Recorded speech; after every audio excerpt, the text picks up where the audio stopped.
जय हिंद दोस्तों। पिछली कक्षा में दोस्तों हम लोगों ने बात कर लिया था अर्थशास्त्र के प्रकारों के बारे में। अब आज उसके आगे बात करेंगे दोस्तों हम लोग किसके बारे में? अर्थव्यवस्था के प्रकारों के बारे में। किसके बारे में दोस्तों?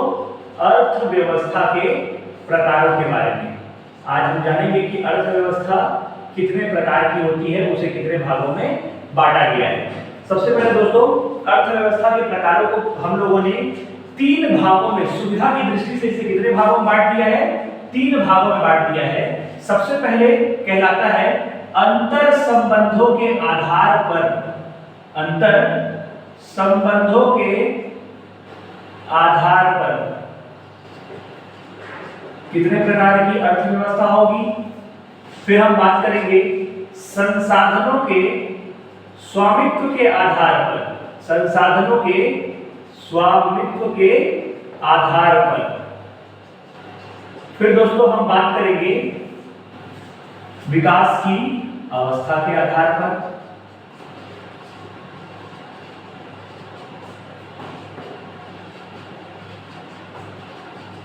सबसे पहले दोस्तों अर्थव्यवस्था को समझने के लिए हम लोगों ने अर्थव्यवस्था को मूलभूत 3 भागों में विभाजित कर दिया है। सबसे पहले अंतर संबंधों के आधार पर अर्थव्यवस्था, फिर हम बात करेंगे संसाधनों के स्वामित्व के आधार पर अर्थव्यवस्था, और फिर हम अंत में बात करेंगे विकास की अवस्था के आधार पर अर्थव्यवस्था।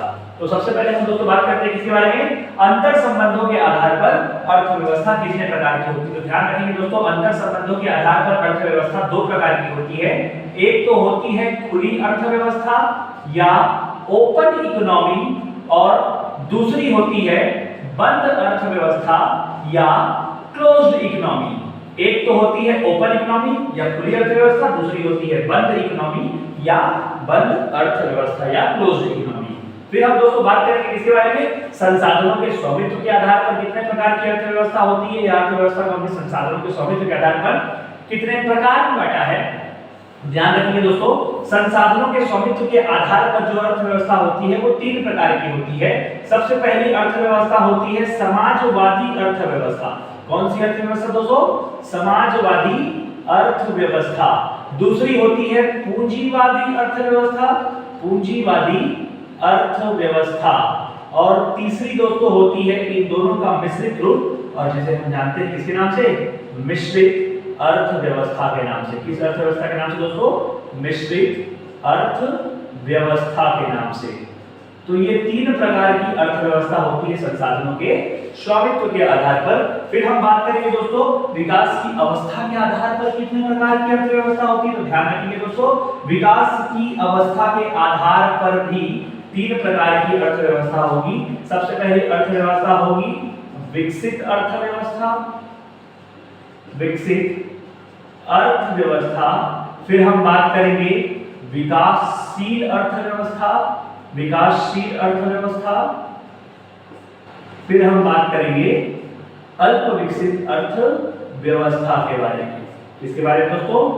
अल्प विकसित अर्थव्यवस्था या अंडर डेवलप्ड इकोनॉमी। तो ध्यान रखेंगे दोस्तों विकास की अवस्था के आधार पर भी 3 प्रकार की अर्थव्यवस्था हो सकती है।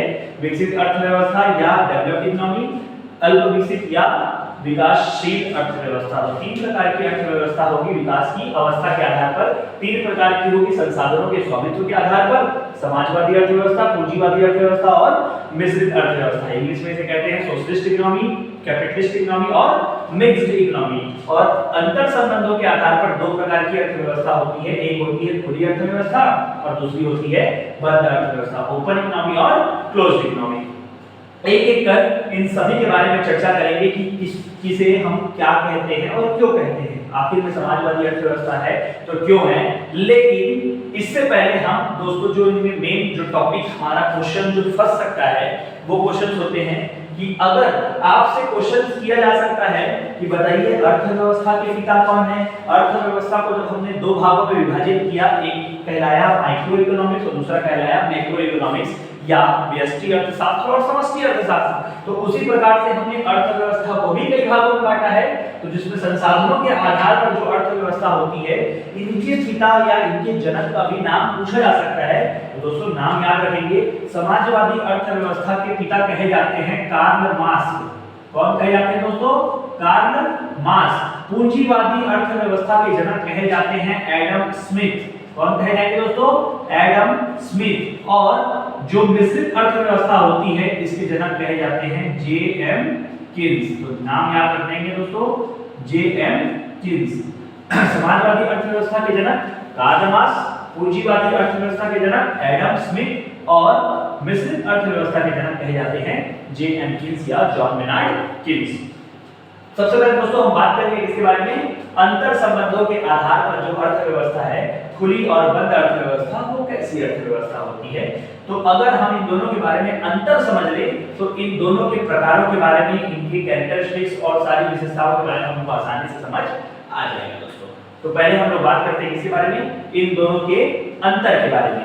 दोस्तों इन दोनों में जो मेजर अंतर होता है उसको हम लोग यहाँ पर डिनोट कर लेते हैं। सबसे पहले हम लोग बात करेंगे किसके बारे में? ओपन इकोनॉमी, और दूसरा फिर हम लोग बात करेंगे किसके बारे में? क्लोज्ड इकोनॉमी या बंद अर्थव्यवस्था के बारे में।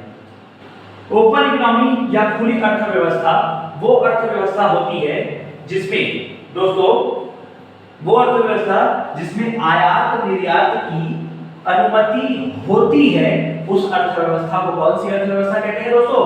ओपन इकोनॉमी कहते हैं। जिसमें आयात निर्यात की क्या होती है?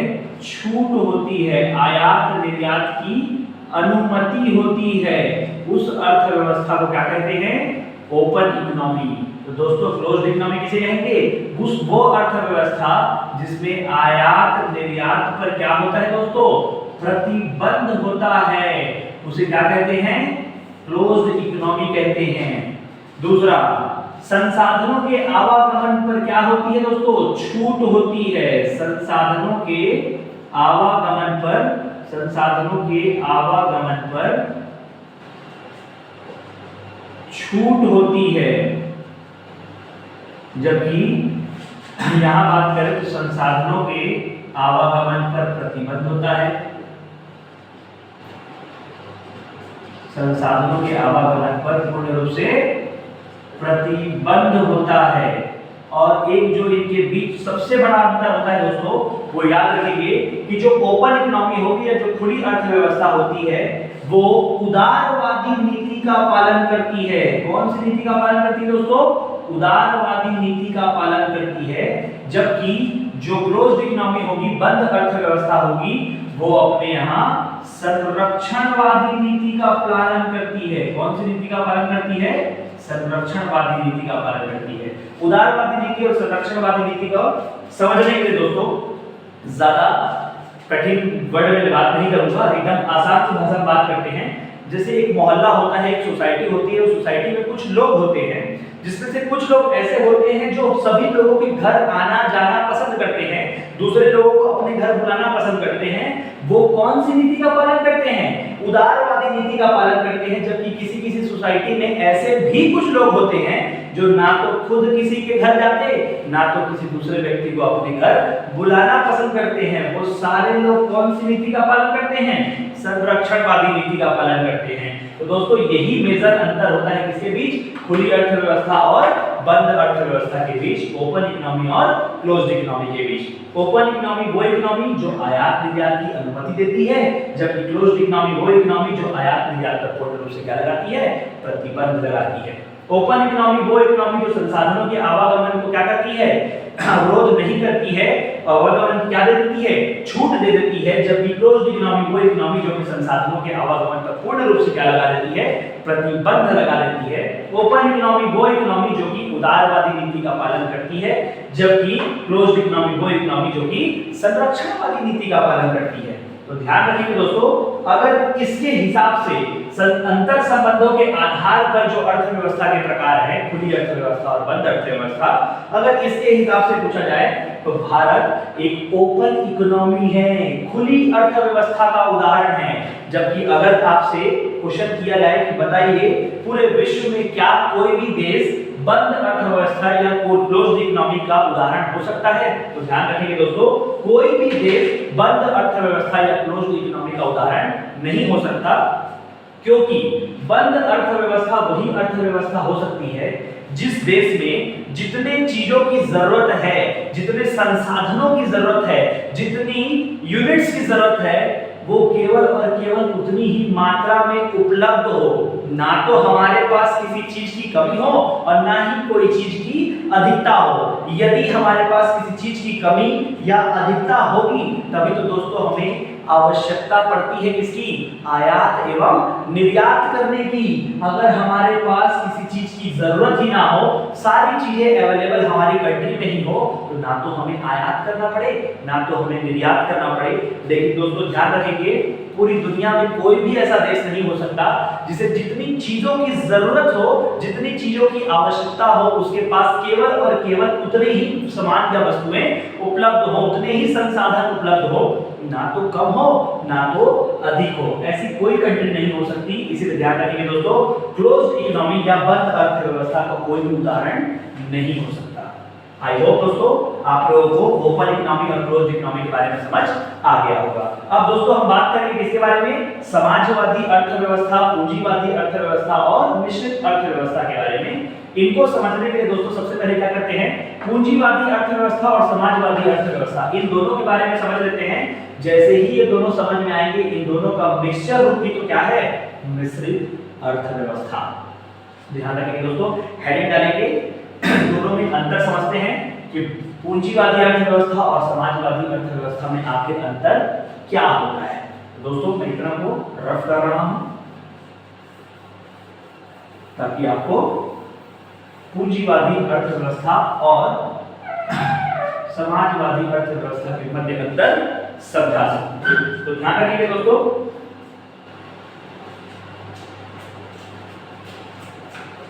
एक साइड लिखेंगे पूंजीवादी अर्थव्यवस्था और दूसरे साइड लिखेंगे समाजवादी अर्थव्यवस्था। अगर बात करो दोस्तों पूंजीवादी अर्थव्यवस्था की, तो पूंजीवादी अर्थव्यवस्था में जितने भी संसाधन होंगे, उन संसाधनों पर जो स्वामित्व होगा या संसाधनों पर जो कंट्रोल होगा, नियंत्रण होगा, वो किसका होगा दोस्तों, निजी क्षेत्र का होगा। किसका होगा दोस्तों, निजी क्षेत्र का नियंत्रण होगा। यहां टोटल डोमिनेंस किसका होगा, निजी क्षेत्र का होगा।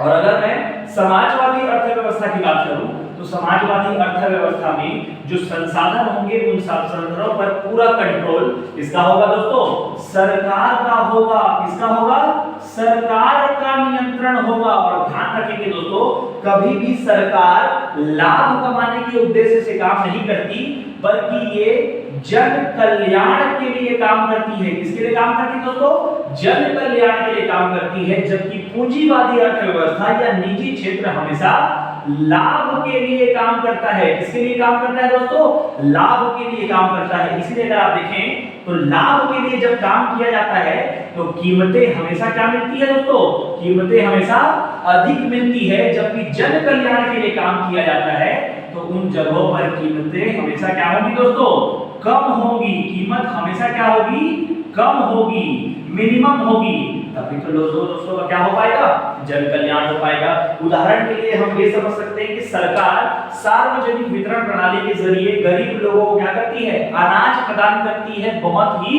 रिजनेबल प्राइस में, बहुत ही कम कीमतों में। जबकि जो पूंजीवादी वर्ग होता है या जो निजी क्षेत्र होता है, उसको किसी के कल्याण से या किसी की भलाई से कोई लेना देना नहीं होता। उनको तो सिर्फ और सिर्फ मतलब होता है किससे, लाभ से।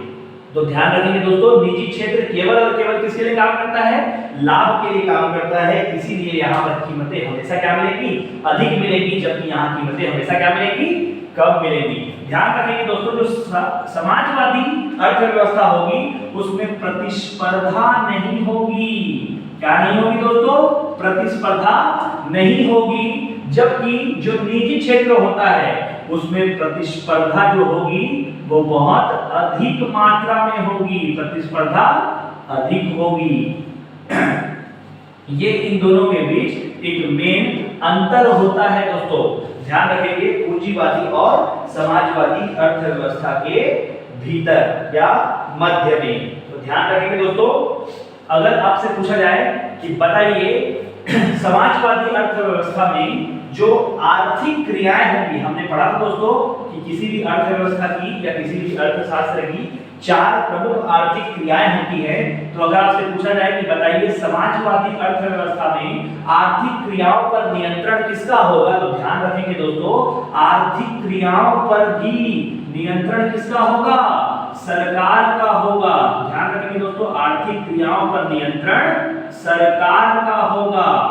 और अगर बात की जाए पूंजीवादी वर्ग की, तो ध्यान रखेंगे पूंजीवादी अर्थव्यवस्था या निजी क्षेत्र में जो आर्थिक क्रियाएं होंगी, उन आर्थिक क्रियाओं पर निजी क्षेत्र का क्या होगा, आर्थिक क्रियाओं पर निजी क्षेत्र का नियंत्रण होगा।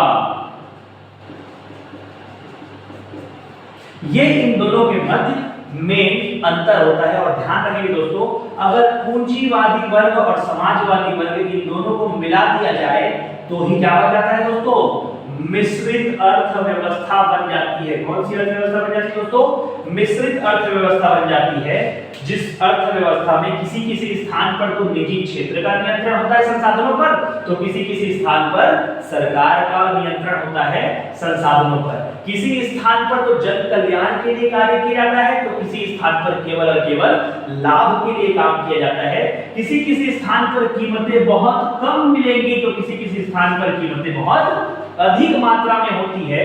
किसी स्थान पर प्रतिस्पर्धा बहुत अधिक होगी, तो किसी स्थान पर प्रतिस्पर्धा होगी ही नहीं। आर्थिक क्रियाओं पर किसी किसी स्थान पर निजी क्षेत्र का अधिकार होगा या नियंत्रण होगा, तो किसी किसी स्थान पर सरकार का नियंत्रण होगा। इसमें यदि आपको केवल समझना एक ही चीज है दोस्तों, कि आपसे पूछा जाएगा कि बताइए मिश्रित अर्थव्यवस्था में सरकार कौन सी भूमिका निभाती है, तो ध्यान रखिए दोस्तों, मिश्रित अर्थव्यवस्था में सरकार रेगुलेटर की भूमिका निभाती है, रेगुलेटर की भूमिका निभाती है या नियामक की भूमिका निभाती है। ध्यान रखिए दोस्तों, मिश्रित अर्थव्यवस्था में सरकार जो होगी वो कौन सी भूमिका निभाएगी, नियामक की भूमिका निभाएगी या रेगुलेटर की भूमिका निभाता है। जैसे अगर मैं बात करूं दोस्तों, उदाहरण के लिए ट्राई, आप सभी जानते होंगे दोस्तों, ट्राई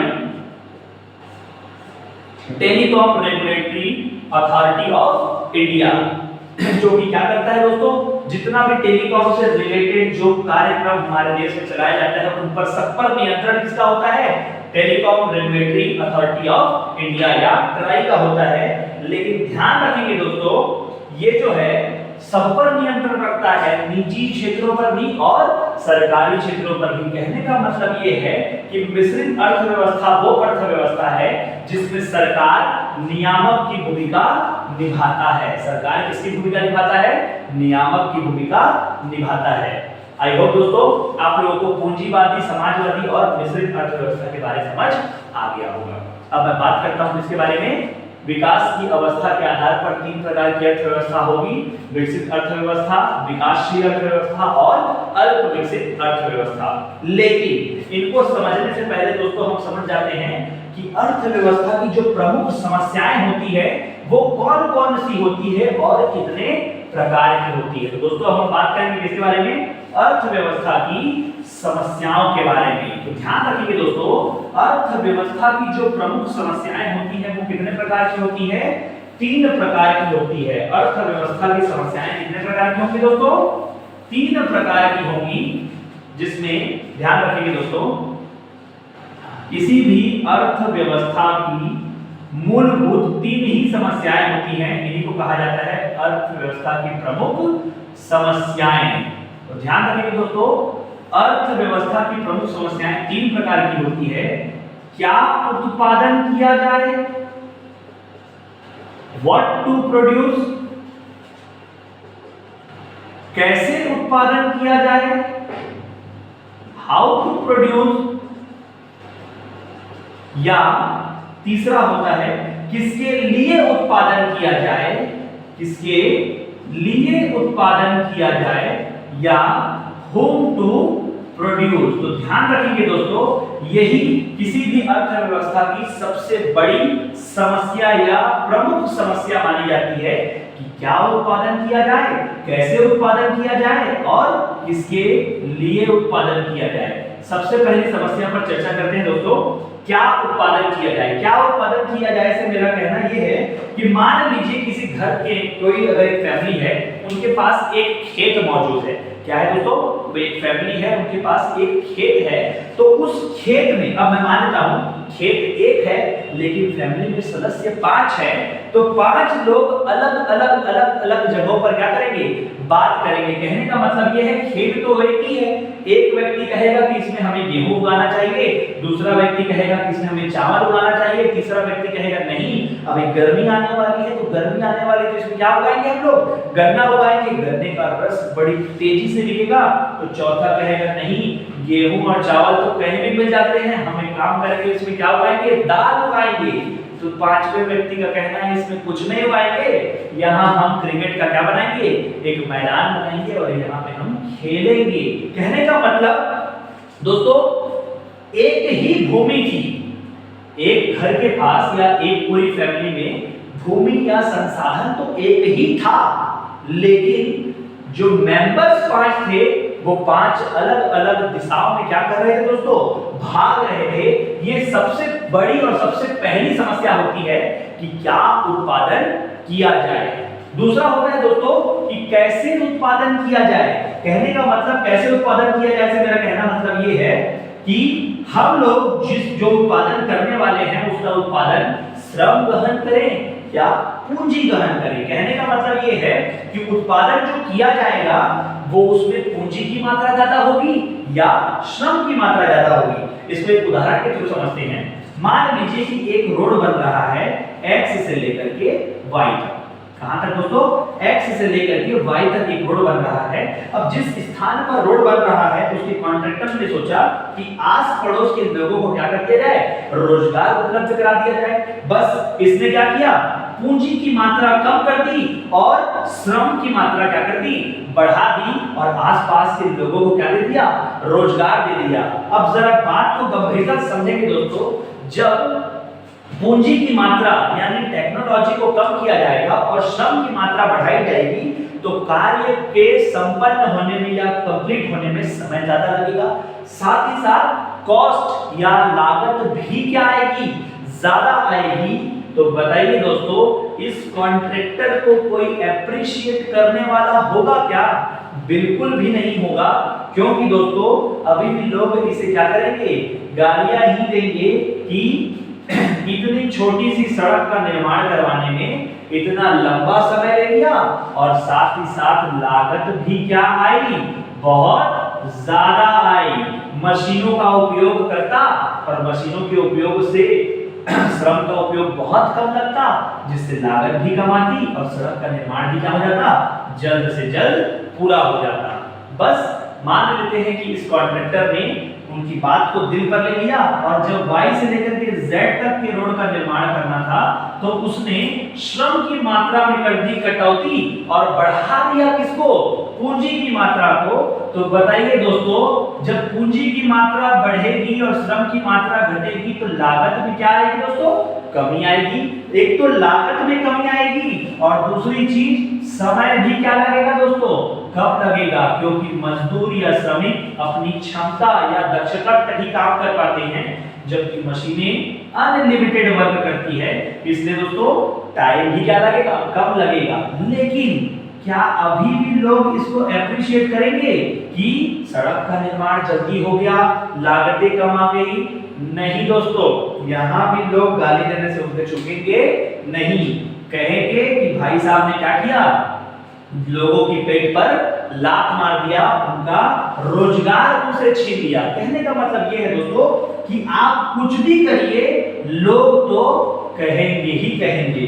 यही सबसे बड़ी समस्या होती है। दूसरी, कैसे उत्पादन किया जाए, श्रम गहन उत्पादन हो या पूंजी गहन उत्पादन हो। तीसरी जो सबसे बड़ी समस्या होती है दोस्तों, वो समस्या होती है किसके लिए उत्पादन किया जाए। इसके लिए से मेरा कहने का मतलब है दोस्तों किसी भी देश में या किसी भी अर्थव्यवस्था में 3 प्रकार के लोग रहते हैं। सबसे पहले बच्चे, दूसरे युवा और तीसरे वृद्ध लोग। अगर मैं बात कर रहा हूं इन तीनों कैटेगरी के बारे में, तो बच्चों के लिए उत्पादन करना है, युवा के लिए उत्पादन करना है या वृद्ध के लिए उत्पादन करना है, क्योंकि दोस्तों तीनों की डिमांड अलग अलग है। बच्चों को न्यूट्रिएंट्स चाहिए, साथ साथ खिलौने चाहिए और इनकी जरूरत के सामान चाहिए, जबकि युवा को ये सब कुछ नहीं चाहिए। युवा को तो चाहिए क्या? गैजेट। युवा को चाहिए नई नई टेक्नोलॉजी, जबकि वृद्ध व्यक्ति को क्या चीज चाहिए दोस्तों? वृद्ध व्यक्ति को चाहिए क्या? मेडिसिन, दवाइयां और न्यूट्रिएंट्स के पदार्थ। तो तीसरी जो समस्या होती है कि किसके लिए उत्पादन किया जाए, अगर इस समस्या का निवारण कर लिया गया, इस उत्पादन किसके लिए करना है, तो बस दोस्तों पहली और दूसरी समस्या अपने आप ही क्या हो जाती है? सॉल्व हो जाती है कि क्या उत्पादन किया जाए और कैसे उत्पादन किया जाए। जैसे मैं अभी अगर करंट की बात करूं, तो अभी हमारे यहाँ कोरोना क्राइसिस फैला हुआ है, कोरोना महामारी फैली हुई है। तो इस कोरोना की महामारी में यदि हम लोगों को वैक्सीन का निर्माण करना है, तो दोस्तों वैक्सीन का जब निर्माण करना है, तो बताइए वैक्सीन का निर्माण जल्दी करना है या धीरे धीरे करना है? बहुत जल्दी जल्दी करना है। इसलिए दोस्तों ये तो पता चल ही जाएगा कि कैसे उत्पादन करना है। तो पूंजी गहन उत्पादन करना है, जल्दी से जल्दी मशीनों का यूज करके हम लोगों को उत्पादन की मात्रा में क्या करनी है? बढ़ानी है। तो मेरा कहने का मतलब ये है दोस्तों कि जैसे ही आपको पता चल जाता है, तीसरी समस्या का निवारण हो जाता है कि किसके लिए उत्पादन करना है, तो बस पहली और दूसरी समस्या स्वतः ही क्या हो जाती है? समाप्त हो जाती है या सॉल्व हो जाती है। और इसीलिए दोस्तों प्रत्येक 10 वर्ष में हमारे देश में क्या करवाई जाती है? जनगणना करवाई जाती है। क्या करवाई जाती है दोस्तों? सेंसस करवाया जाता है, जनगणना करवाई जाती है। जनगणना करने का कार्य केवल लोगों को गिनना नहीं है, बल्कि ये पता करना है कि किस कैटेगरी के कितने लोग हमारे यहाँ रहते हैं, कितनी महिलाएं हैं, कितना पुरुष है, कितने बच्चे हैं, कितने युवा हैं, कितने वृद्ध हैं। तो दोस्तों जनगणना का कार्य केवल लोगों को गिनना नहीं, बल्कि कैटेगरी वाइज लोगों का पता लगाना है कि किस कैटेगरी के कितने लोग हमारे देश में रहते हैं, जिनके हिसाब से क्या उत्पादन करना है और कैसे उत्पादन करना है, इस समस्या को क्या किया जा सके? समाप्त किया जा सके। और ध्यान रखेंगे दोस्तों, अगर बात की जाए जनगणना की, तो भारत में सबसे पहली बार जनगणना हुई थी 1872 में। कब हुई थी दोस्तों? 1872 में हुई थी। जिसको करवाने वाला कौन था? एक अंग्रेज अधिकारी, जिसका नाम था क्या? Lord Mayo. क्या नाम था दोस्तों? Lord Mayo. ये हमारे देश के वायसराय थे, जिनके द्वारा सबसे पहली बार हमारे भारत में क्या करवाई गई थी? जनगणना करवाई गई थी। लेकिन दोस्तों आपसे पूछा जाता है कि बताइए सबसे पहली बार जो सेंसस करवाया था, नियमित रूप से जनगणना जिसने करवाई थी, वो कब करवाई थी? 1881 से हमारे देश में नियमित जनगणना की शुरुआत हुई थी, जिसको करवाने वाला कौन था? Lord Ripon. कौन था दोस्तों? लॉर्ड रिपन, जिसने हमारे भारत में नियमित जनगणना की शुरुआत की गई।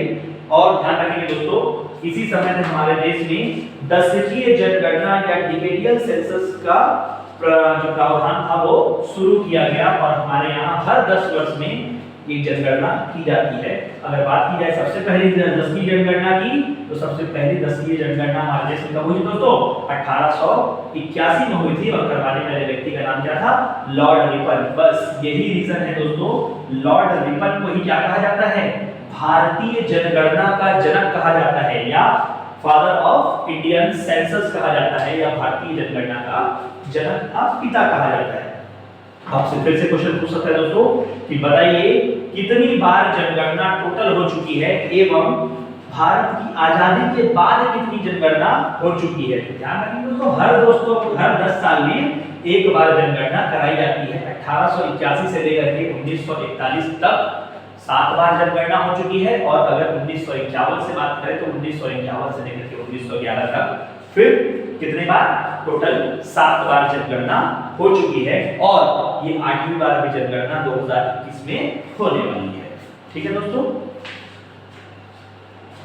तो आगे बात करते हैं टॉपिक को बंद करते हैं, जनगणना या सेंसस को, क्योंकि वैसे भी हमारे भारत की पॉपुलेशन पहले ही काफी ज्यादा है। वर्ल्ड में सेकंड नंबर पे हमारे देश की पॉपुलेशन गिनी जाती है।